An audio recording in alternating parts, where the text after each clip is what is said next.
Gracias, asambleísta. Tiene la palabra asambleísta José Ricardo Moncayo.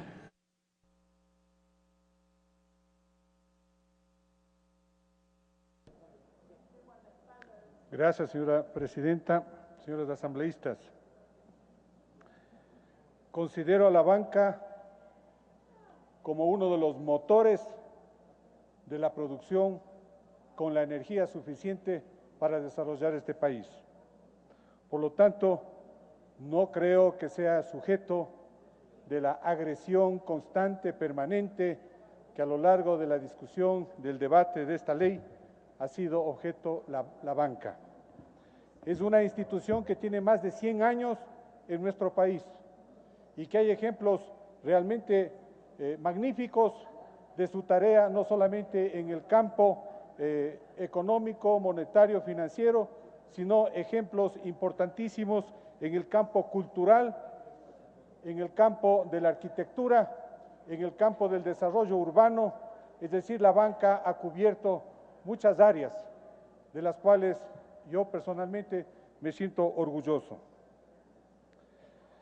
En el manifiesto socialista en que se ha convertido este proyecto de ley, en la exposición de motivos señalan que el proyecto busca dar continuidad a un proceso de conversión del Estado burgués clasista hacia un Estado popular no clasista. Considero que en el tema bancario, por ejemplo, el Estado burgués actual se ha beneficiado de la quiebra de los bancos. Ocupa 3 hermosos edificios aquí en la ciudad de Quito. El comandante general de la policía está sentado donde antes estaba sentado el gerente del Banco del Progreso.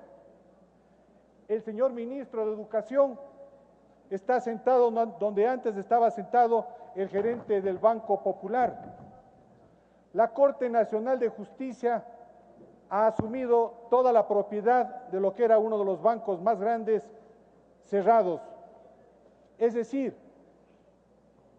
lo de burgués se ha quedado el Estado ecuatoriano justamente con esos ejemplos.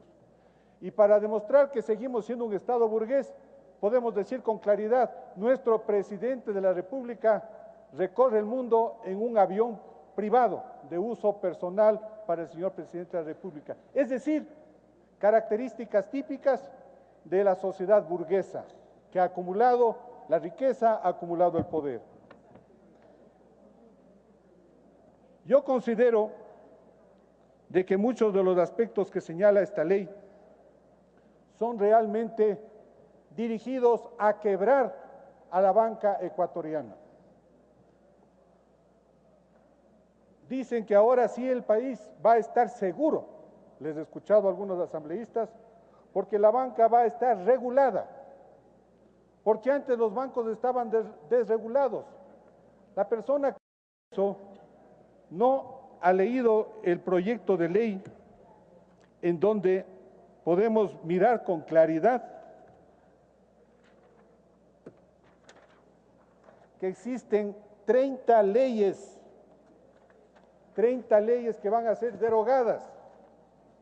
Es decir, leyes que regulaban la actividad de los bancos en el Ecuador. 30 leyes que regulaban, como por ejemplo, la ley de cheques, la ley de creación de la red de seguridad financiera, la ley de creación del sistema de garantía crediticia, la ley general de instituciones del sistema financiero, la ley orgánica de Corporación Financiera Nacional, la ley orgánica del régimen monetario y Banco de Fomento, la ley orgánica del Banco Nacional de Fomento, la ley que regula la emisión de cédulas hipotecarias, en fin, 30 leyes que van a ser derogadas al aprobar esta ley. ¿Cómo podemos aseverar de que los bancos antes de esta ley han estado desregulados y que por fin, gracias a este código, van a ser regulada la banca en el Ecuador? Realmente es una actividad que ha estado permanentemente controlada y regulada por la Superintendencia de Bancos, por el Banco Central del Ecuador, es decir, instituciones que por más de 90 años han controlado y han regulado a los bancos. Y quiero referirme la razón por la cual señalo de que la intención es quebrar a los bancos. No nos olvidemos que los bancos manejan 30.000 millones de dólares, de los cuales no llega al 10% el capital de los banqueros.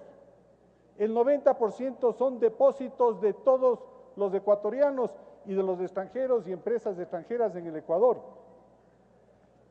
Por lo tanto, el margen de utilidad que tienen estos bancos por su capital no les va a permitir cubrir las sanciones que habla este código.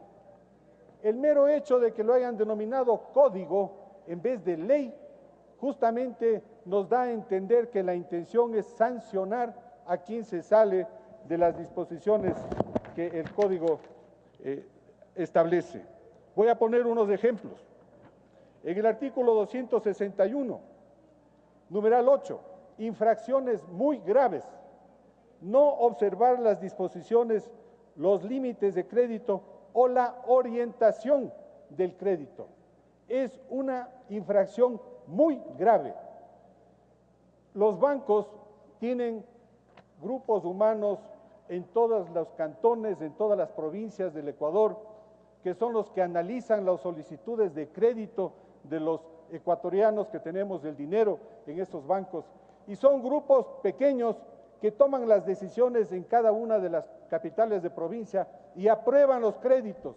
Basta con que uno de esos grupos que aprueba un crédito en San Lorenzo y que se exceda en el límite establecido en la orientación del crédito, será motivo de una multa de hasta $500.000. Y con el agravante de que si dos infracciones leves se producen en el mismo año, estas dos leves se convierten en una infracción grave. Si miramos las 22 obligaciones que señala esta ley, las 21 prohibiciones, realmente es muy fácil para un banco caer incurso en una sanción de esta naturaleza. Y las multas, en el caso de prohibiciones graves, llegan a $800. Señores, quienes fueron los diputados del Congreso de 1994, que aprobó la Ley General de Instituciones Financieras, que fue una de las causantes de la quiebra en el 1999, porque los bancos, algunos de ellos, no supieron utilizar adecuadamente las disposiciones de esa ley. Esos diputados aún no han sido absueltos, por la opinión pública ecuatoriana. Y yo, asambleísta de esta asamblea, que sé que definitivamente esta ley, este código nos llevará a problemas muy graves más adelante, no quiero estar incurso en esa situación que me afecte a mí y a mi familia. Y por lo tanto, yo dejo constancia desde este momento que votaré en contra de este código monetario que estamos debatiendo. Muchas gracias, señora presidenta.